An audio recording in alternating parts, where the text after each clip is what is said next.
한번 인사합시다. 다시 한 번 더 인사합시다. 사랑의 종이 됩시다. 네.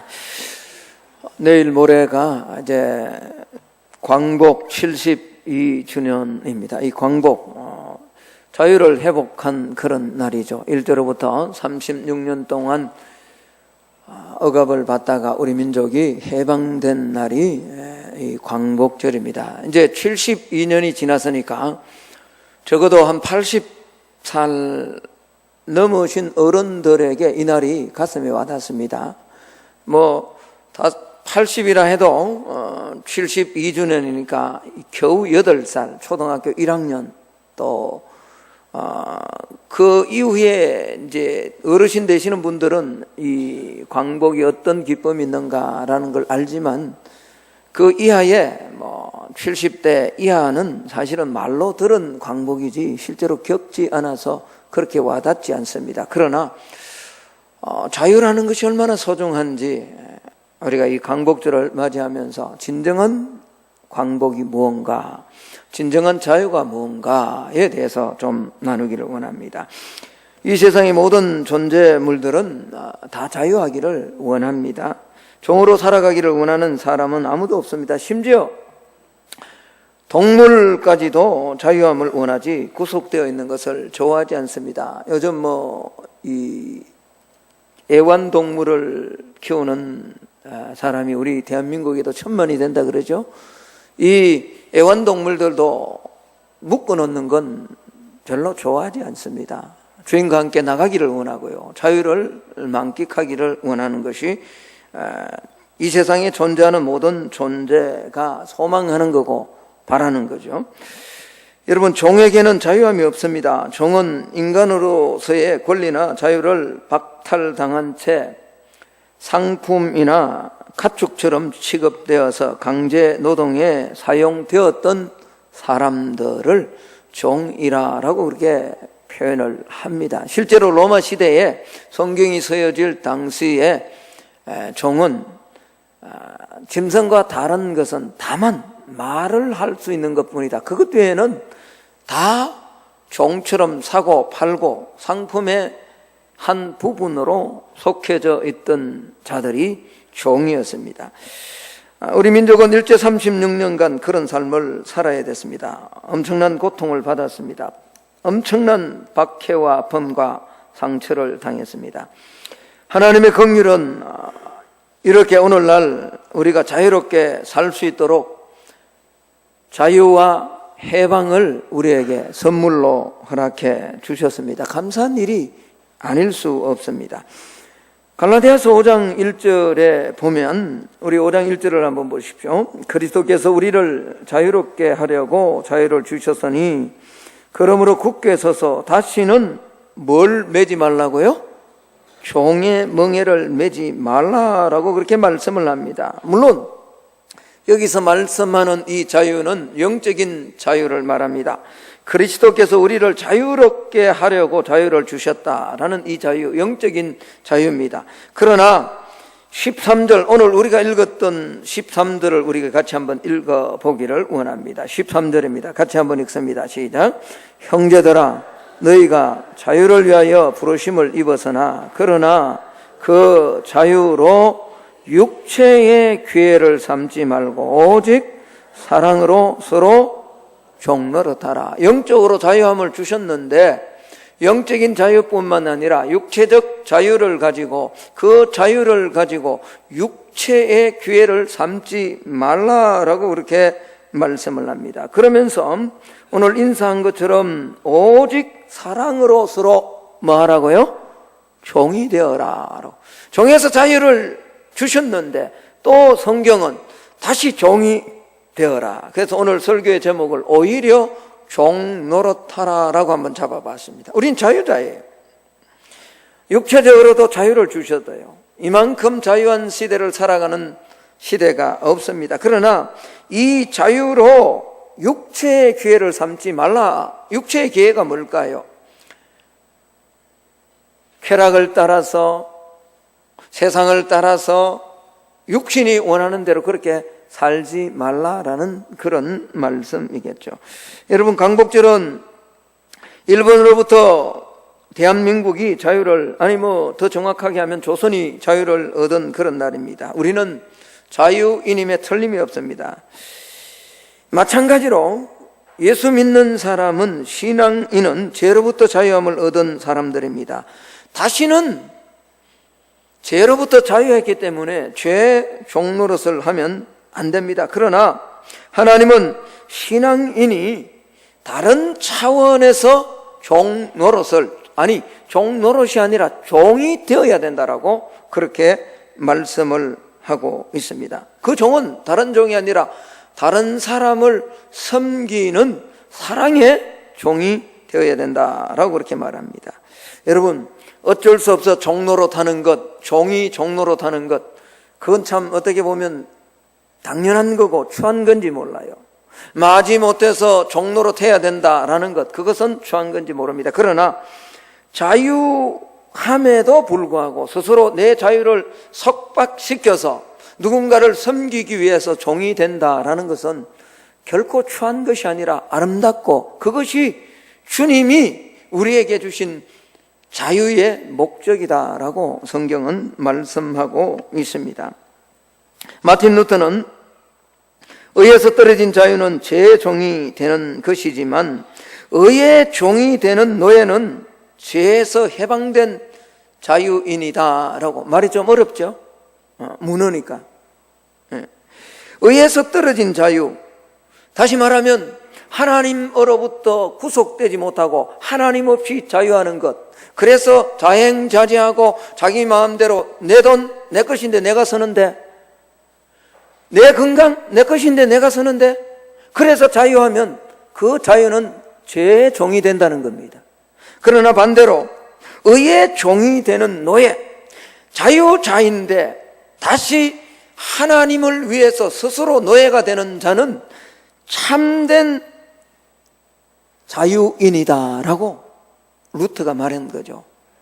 참 귀한 말씀입니다. 진정한 자유는 하나님 안에서 하나님의 종이 되어서 자유를 누리는 것이 참된 자유라는 거죠. 여러분, 신앙인은 그리스도의 얽매인 자유자가 되어야 됩니다. 주님 없이 한 주간 여러분 어떻게 사셨나요? 주님 없이 자유롭게 사셨어요? 그럼 그건 이미 죄의 종이 된 거예요. 이미 나는 자유인이지만은 주님 때문에 내가 가야 될 것, 갈 수 있는 곳 스스로 컨트롤하는 것, 써야 되는 것, 아니 쓸 수 있는 것 스스로 자제하는 것, 먹을 수 있는 것, 그래요. 주님 없이는 술도 먹고 담배도 피우고 할 수 있습니다. 그러나 주님 때문에, 주님 사랑하기 때문에 그런 것 스스로 컨트롤하는 것, 그게 뭐죠? 진정한 자유인이다라고 그렇게 말씀을 하고 있습니다. 여러분, 광복절은요, 일본에게 나라를 잃었다가 찾은 날을 기념하는 날이죠. 72년, 오래된 세월입니다. 36년간 그토록 모진 고통을 겪다가 마침내 2차 세계대전에서 패망한 일본은 두 손을 들고 항복을 합니다. 1943년 11월에 이집트 카이로에서 미국, 영국, 중국, 미국의 트루만, 나는 이 트루만 대통령을 아주 온전치 못한 아주 트름한 대통령이라 저는 늘 그렇게 생각합니다. 이 사람이 조금만 잘했으면 우리가 이렇게 갈라지지 않았을 텐데. 그리고 영국의 윈스턴 처칠과 또 중국의 장제석이 모여서 회담을 합니다. 일본에 패망할 때 어느 정도까지 어떻게 할 것인가에 대해서, 이때 우리 민족이 자유롭게 되어야 된다는 공약이 정해집니다. 그러나 완전히 자유된 건 아니고요. 종전이 가까운 1945년 7월에 독일의 포스탐에서 또 새 정상이 다시 모여서 이제 일본이 패망하면 손을 들면 이제 대한민국은 완전히 자유국가가 될 것이다 라고 내용이 재확인됩니다. 이걸 가리켜서 포스탐 선언이다 라고 그렇게 이야기를 하죠. 그리고 결국 일본 히로시마에 원자 폭탄이 떨어지고 1945년 8월 15일 일본은 항복을 하고 대한민국은 완전히 일본에서 자유함을 얻었습니다. 여러분, 이 자유를 위해서 우리 선조들은 오늘 장로님 기도하신 것처럼 무수한 피를 흘렸습니다. 무수한 저항운동이 있었습니다.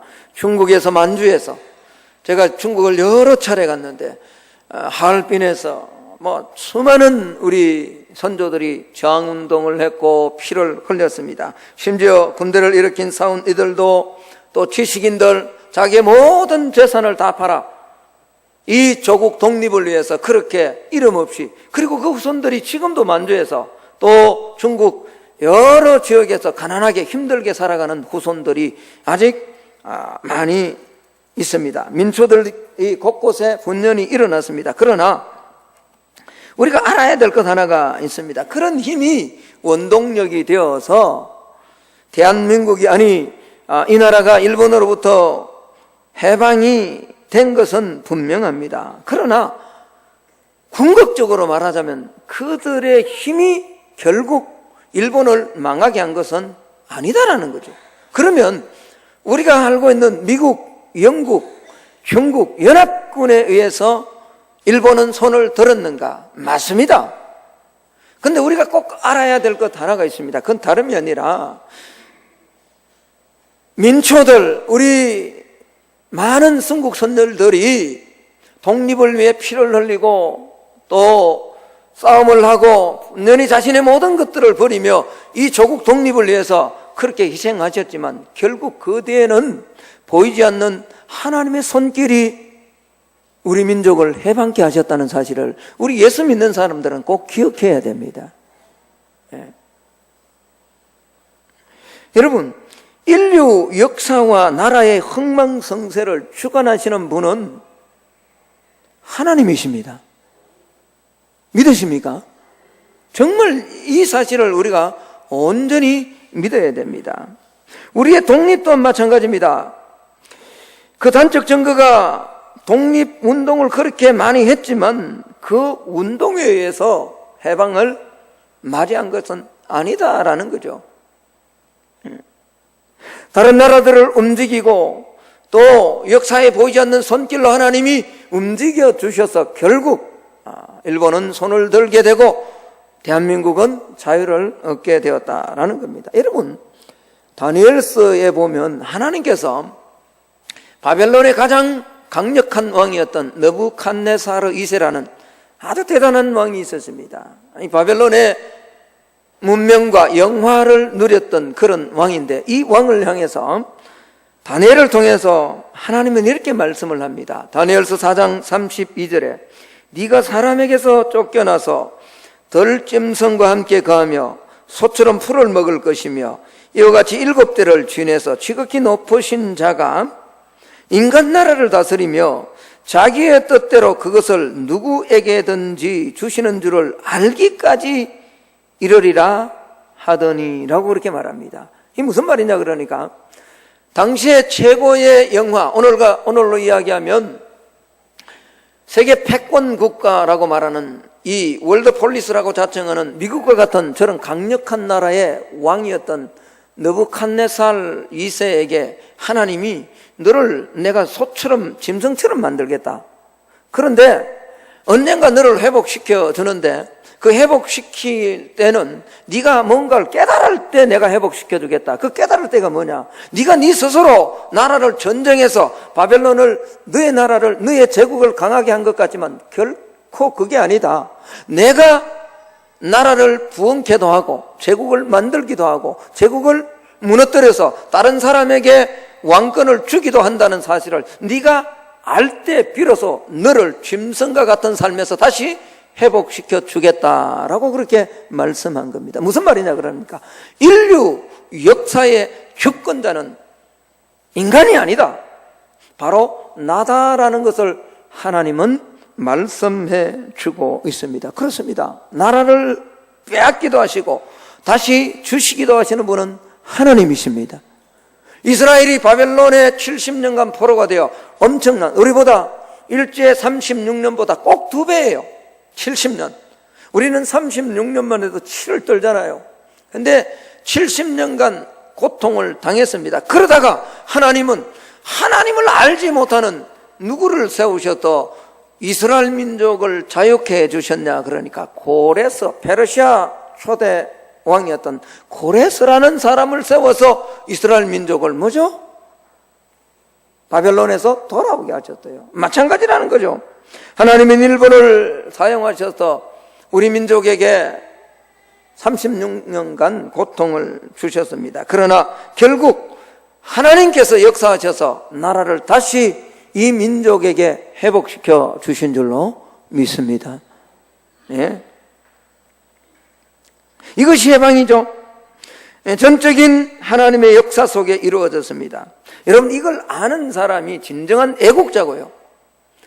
그래서 저는 무슨 8.15면 모여서 막 이래 하는 것도 중요합니다. 그러나 진짜 중요한 것은 적어도 강복절 정도 되면 주님 앞에 한번 깊이, 교회 나오지 않아도 좋아요. 하나님 앞에, 하나님, 이 민족에게 진짜 자유를 주신 하나님 앞에 감사합니다라고 하나님 앞에 엎드려 적어도 한 시간 정도는 하나님 앞에 기도하고 감사할 줄 아는 그런 사람이 진정한 애국자가 아닐까, 그렇게 생각을 해봅니다. 여러분, 우리 민족 일본에게 억압을 받을 때 얼마나 많은 이들이 순교했습니까? 하나님은 그 피소리를 들으셨습니다.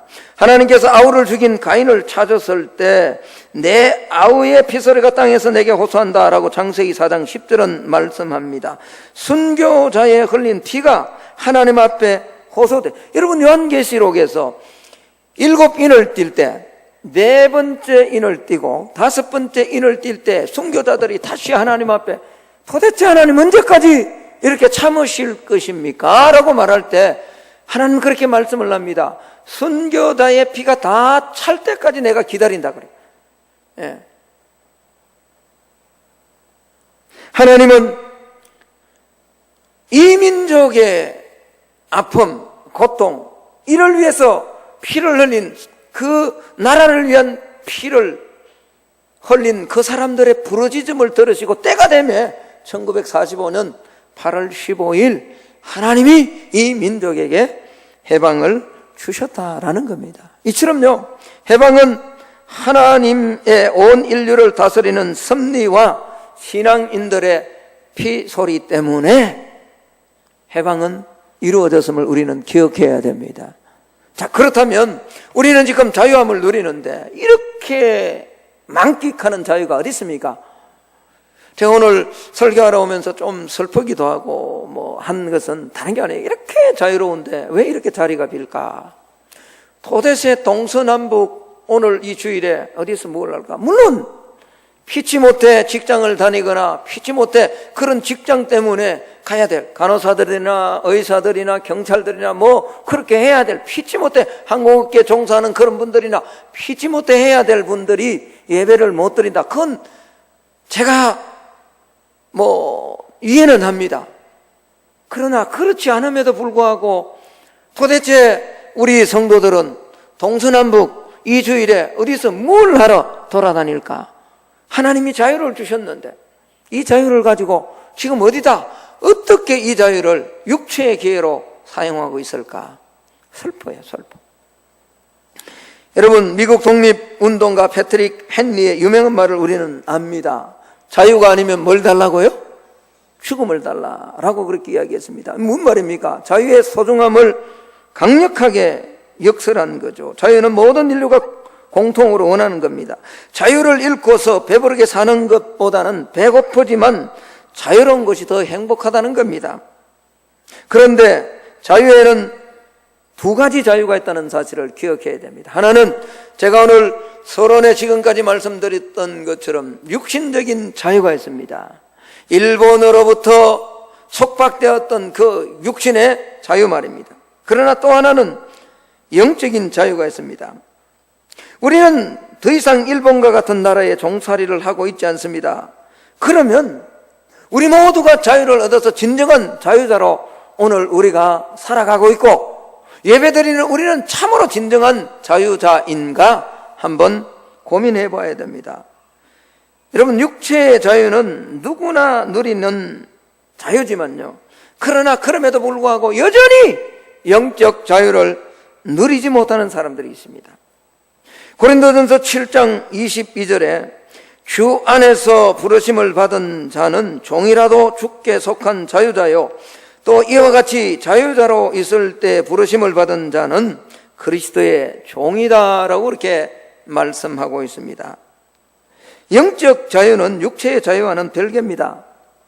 마치 여러분, 진짜 장애인이, 어떤 사람이 진짜 장애인인 것 같아요? 한쪽 팔이 좀 불편하고 한쪽 다리가 좀 불편하고 눈이 좀 볼 수 없고, 그래서 육체에 장애가 있는 사람이 진짜 장애인 것 같아요? 그런 사람들도 장애인에 틀림이 없습니다.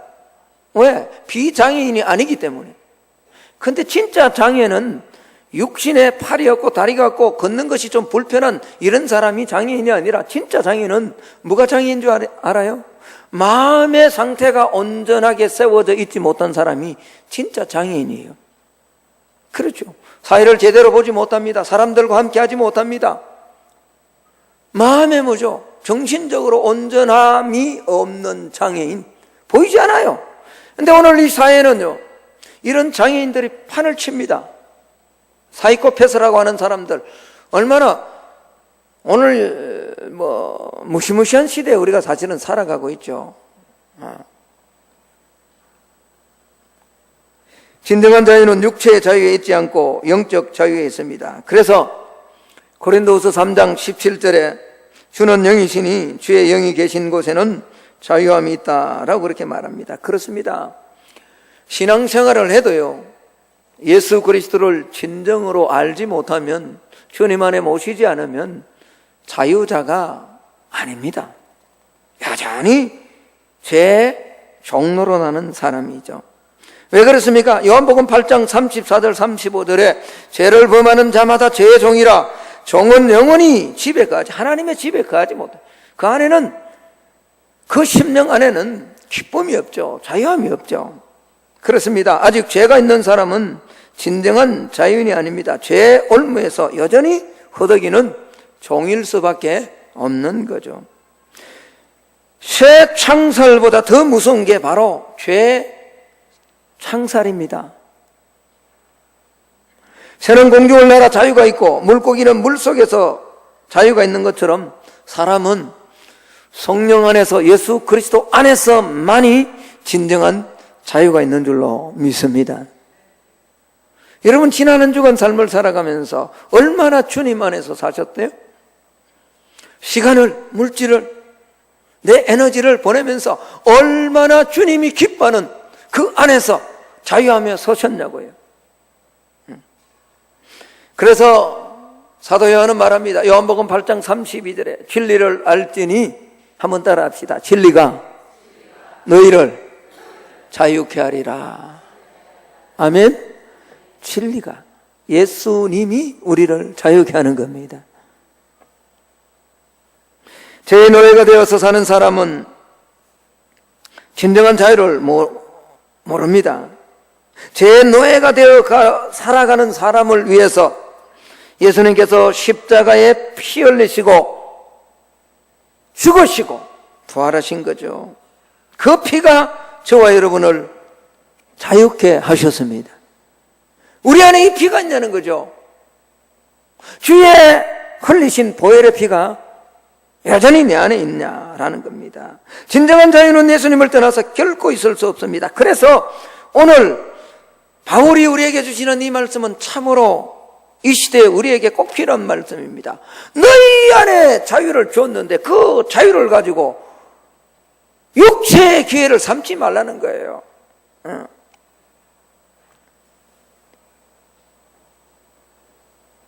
오직 사랑으로 서로 종로로 타라라고 말씀하고 있습니다. 지금 우리는 하나님께서 물려주신 물리적 억압으로부터 자유를 누리고 있습니다. 더 이상 육체적 종살이는 없습니다. 아니, 조심하셔야 됩니다. 저는 9월 달에 한반도 위기설 이런 위기설을 제가 믿는 건 아닙니다. 그것 때문에 두려워하고 그런 건 아니에요. 그러나 오늘 새벽에도 말씀드렸던 것처럼 늘 제 가슴에 항상 가슴을 무겁게 하는 게 있습니다. 하나님, 이 민족 안에 다시는 전쟁이 일어나서는 안 됩니다라고 한 번도 제가 빠짐없이 매 주일마다, 아니 새벽마다 기도합니다. 왜 그런지 아세요? 우리 민족의 제약이 점점 차가고 있기 때문에 그래요. 점점 제약이, 하나님 주신 육체의 이 기회를, 하나님께서 주신 이 자유를 육체의 기회로 얼마나 많은 사람들이 사용하고 있기 때문에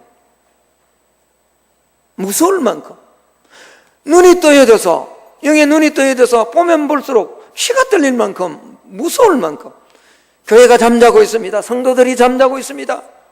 제 안에 있으면서도 주일날 예배 한번 드리는 것 때문에 위로함을 받아요. 그것도 온전한 예배를 드립니까? 성의 없이 드립니다. 오늘 낮에 아침에 말씀드렸던 것처럼 서바의 여왕이 마지막 때 우리를 심판할지 몰라요. 니느웨 사람들이 어쩌면 마지막 때 우리를 심판할지 몰라요. 요나가 전한 그 의미 없는, 어떻게 보면 성의가 없는 그런 회개의 외침을 듣고 저 대적의 세력 아수르의 수도인 니느웨 사람들은 회개했습니다.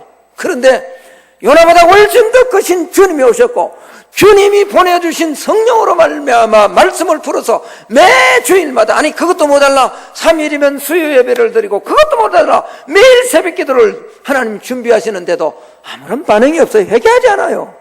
나 구원받았는데. 가난하고 얼벗고 영적인 걸 봐야 돼요. 라오디게아 교회처럼요, 살았다 하지만 이미 죽었어요. 사대교회처럼 다 가진 것 같지만 벌거벗었어요. 전혀 알지를 못해요. 깨닫지를 못해요. 여러분, 온 세계는 지금 대한민국이 위기다라고 하는데 정작 우리 대한민국 국민들은 아무도 감각이 없어요. 그렇죠? 제가 표현을 좀 과장해서 합니다만 왜 아무도 감각이 없겠냐고요. 그 중에 일부는 아파하겠죠. 두려워하겠죠. 하나님 절대로 이렇게 해서는 안 된다고. 마치 하박국처럼요. 여러분, 하박국이 수년 내에 부흥을 원합니다. 그 부흥이 뭔지 아세요? 우리가 이야기하는 교회가 수적으로 늘어나는 부흥 아니에요. 하박국이 말씀한 부흥은 도저히 용납할 수 없지만 하나님이 원하신다면, 하나님의 뜻이라면 이방 민족 바벨론을 쳐서 자기 민족을 치는 거예요. 그래서 주여 부흥이 일어나기를 원합니다. 그러나 진노 중이라도 긍휼을 베풀어 주십시오라고 고백한 거거든요. 기도한 거거든요. 진짜 자유가 뭔지 아세요? 물질을 가지고, 건강을 가지고 내가 원하는 곳으로 그렇게 마음껏 가는 거예요. 그게 진짜 자유인 줄 아세요? 아니에요. 오늘 진짜 자유는요, 광복을 주신 진짜 이유는요, 우리에게 죄에서 자유함을 주셔서 자유자가 되게 하신 진짜 이유는 그 자유를 가지고, 그 물질을 가지고, 그 건강을 가지고, 그 시간을 가지고 서로 섬기는 종이 되라고 하나님은 우리에게 자유를 주셨습니다. 믿으십니까? 예.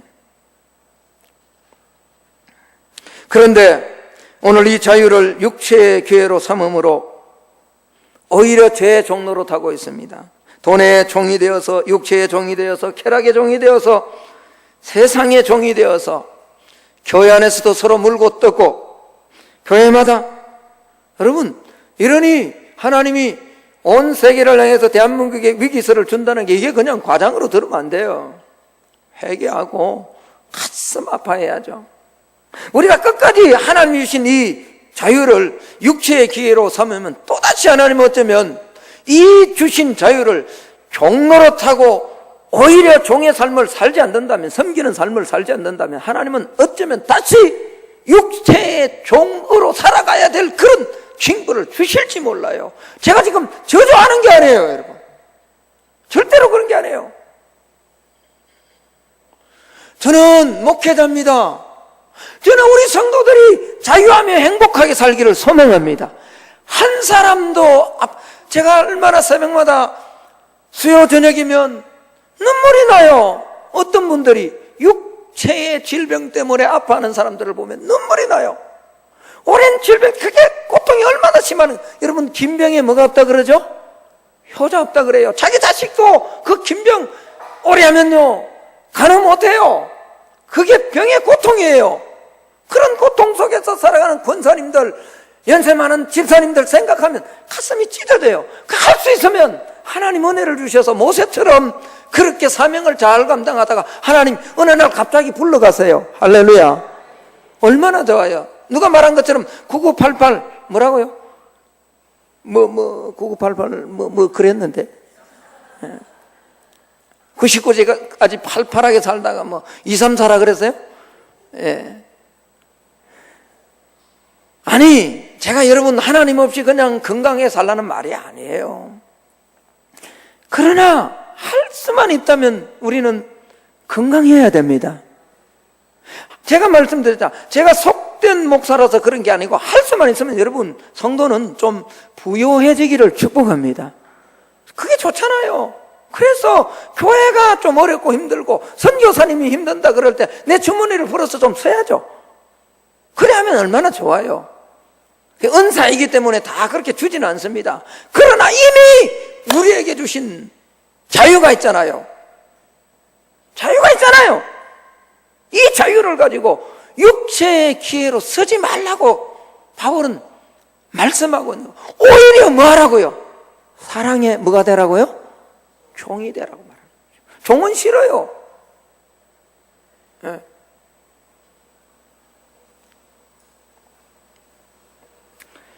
만약 저와 여러분이 더 이상 사랑의 종 되기를 거부하면 하나님이 이 땅에 또 육체의 종 노릇할 사건을 만들 수도 있다는 사실을 우리는 경각심을 가지고 명적으로 바라봐야 됩니다. 주께서 성도들에게 주신 진정한 자유를 악용하다가 이 민족이 망할까 두렵습니다. 여러분, 차라리 사랑의 종이 되기를 주의 이름으로 축복합니다. 이미 주신 건강 가지고 섬기세요. 이미 주신 물질 가지고 세상의 쾌락의 종이 아니라 주를 위해서 섬길 수 있는 그런 종이 되어야 됩니다. 돈의 종, 정욕의 종, 세상의 종이 되지 말고 오늘 13절에 말씀하고 있는 것처럼 사랑으로 서로 종이 되는, 오히려 종이 될 수 있는 저와 여러분이 되기를 주의 이름으로 축복합니다. 헤르만 헤세라는 작가의 이 동방술래라는 단편 소설이 있습니다. 이 소설에 보면 이런 내용이 나옵니다. 어떤 사람들이 동방으로 순례를 떠나는 내용이 나옵니다. 어떤 사람은 진리를 찾아서, 어떤 사람들은 뱀을 잡아 돈을 만들 목적으로, 어떤 사람들은 또 사랑을 찾아서, 어떤 사람들은 영적, 정신적 각성을 위해 동방으로 순례를 떠납니다. 순례의 길이니까 여러 가지 핍박이 있고 어려움이 있죠. 가다가 멸시를 받기도 하고 방해를 받기도 하고, 또 때로는 그 순례길에 젊은이들이 동참해서 기쁨을 누리기도 막 합니다. 자, 이러한 순례길에 가장 힘을 실어주었던 한 사람이 있는데 그건 다름이 아니라 하인 레오라는 사람이었습니다. 그는 허드렛 일을 하고요, 섬기고 힘들고 어려운 자에 가서 막 기타를 막 치면서 힘을 주고 막 격려를 해주고, 이 지친 여정 속에 쉼터가 되어주었습니다. 불평이나 하소연을 다 들어주고요, 또 가야 될 방향을 친절하게 가르쳐줍니다. 뿐만 아니라 이 사람은, 레오라는 이 하인은 만나는 사람마다 내가 뭘 도와주면 될까요? 뭘 도와주면 될까요? 그러니까 이 사람이 뭐죠? 이 순례 여행하는 자들에게 정말 기쁨이 되죠. 그런데 어느 날 이 레오가 갑자기 사라져버린 거예요. 사람들은 혹이나 짐승이나 무슨 일 때문에 레오가 어려움을 당한 것 아닌가 찾아나갑니다. 그런데 며칠 지나면서 이 순례객들 사이에는 기쁨이 사라집니다.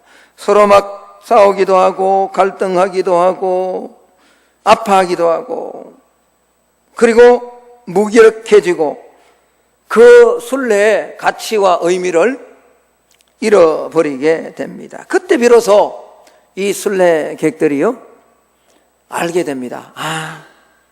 우리의 이 순례, 동방순례의 진정한 지도자는 다름이 아니라 우리를 섬겼던 그 하인 레오였구나라는 것을 알게 되는 거죠. 여러분, 그러다가 얼마 후에 이 레오를 발견합니다. 그런데 레오를 발견하고 나서 보니까 이 레오는 진짜 하인이 아니라 진짜는 뭐죠? 이 동방순례를 파견할 때 가장 지도자로 그 조직에서 파견한 지도자였다는 사실이에요. 그런데 그는 뭐죠? 섬기고 허드렛 일을 하고 격려하고 위로해주는 그런 삶을 살았다는 거죠. 여러분, 미국의 전신 전화회사인 AT&T라는 이 그룹의 로버트 K. 그린리퍼라는 부회장이요, 1977년 서번트 리더십, 이런 많이 들어보셨을 거예요. 종의 이 섬김의 리더십이라고 많이 들어보셨어요. 이 사람이 이 책을 썼는데, 이 그린리퍼가 어디서 이 서번트 리더십, 섬기는 리더십을 착안해냈느냐, 다름이 아니라 이 헤르만 헤세의 동방순례의 레오라는 인물에서 이 서번트 리더십을, 인사이트를 얻었다라고 그는 그렇게 이야기를 했습니다. 그리고 여러분, 이 서번트 리더십은 21세기 한때 얼마나 유행했는지 모릅니다. 우리가 잘 아는 리더십의 대가였던요, 피터 드러거, 스티븐 코비, 워런 베니시 같은 이런 사람들, 21세기에 기라슨과 같은 리더십의 대가들에게 영향력을 미쳤습니다. 그런데 여러분, 이 그린리퍼나 헤르만 헤세에서 사실은 섬기는 리더십이 나온 것이 아니라 이미 2000년 전에 우리 주님이 성도는, 모든 지도자는 섬겨야 될 것을, 종이 되어 섬겨야 될 것을, 자유를 가지고 내 육체를 위해 사는 것이 아니라 섬겨야 될 것을 주님이 말씀해 주셨습니다. 여러분, 마태복음 한번 찾고 오늘 말씀을 마칠까 합니다. 마태복음 20장을 한번 가봅시다.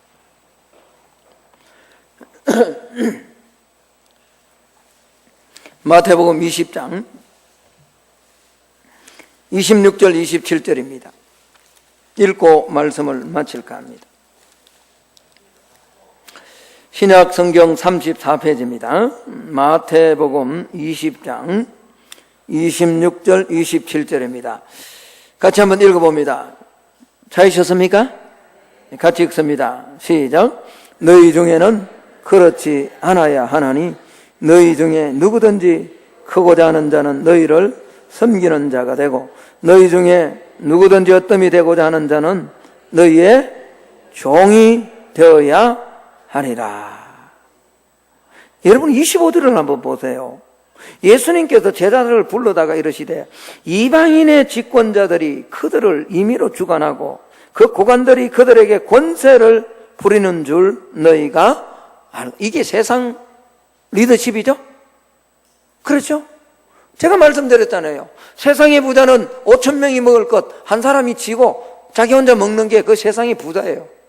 그러나 성도, 그리스도 안에서 부자는 그게 아니에요. 나 혼자 설 수 있는 걸 5명, 10명과 함께 서는 자가 부자예요. 다르잖아요. 가치관이 다르단 말이에요.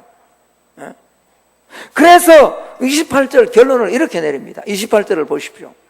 인자가 온 것은 섬김을 받으려 함이 아니라 도리어 섬기려 하고 자기 목숨을 많은 사람의 뭐로요?